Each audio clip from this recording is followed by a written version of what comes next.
தினம் ஒரு தியானம். உன்னை ரட்சிப்பதற்காக நான் உன்னோடே இருக்கிறேன். எரேமியா தீர்க்கதரிசியின் புஸ்தகம் அதிகாரம் 30 வசனம் 11. I am with you and will save you.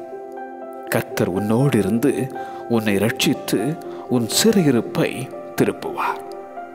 நீ சுதந்திரித்துக் கொள்வாய். இக்கட்டுக்கு நீங்களாக்கி ரட்சிப்பார். நீ சுகித்திருப்பாய்.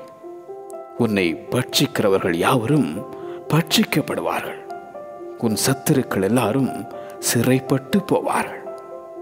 உன்னை சூறையாடுகிறவர்கள் சூறையாடப்படுவார்கள். நீ சுகமாயிருப்பாய். நான் உனக்கு ஆரோக்கியம் வரப்பண்ணி உன் காயங்களை ஆற்றுவேன் என உரைக்கும் கர்த்தர். நீ குறுகி போவதில்லை. உன்னை வர்த்திக்க பண்ணுவார். நீ சிறுமைப்படுவதில்லை. உன்னை மகிமைப்படுத்துவார். நீங்கள் என் ஜனமாயிருப்பீர்கள். நான் உங்கள் தேவனாயிருப்பேன். உன்னை ரட்சிப்பதற்காக நான் உன்னோடே இருக்கிறேன்.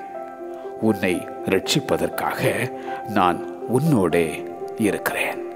ஆமென்.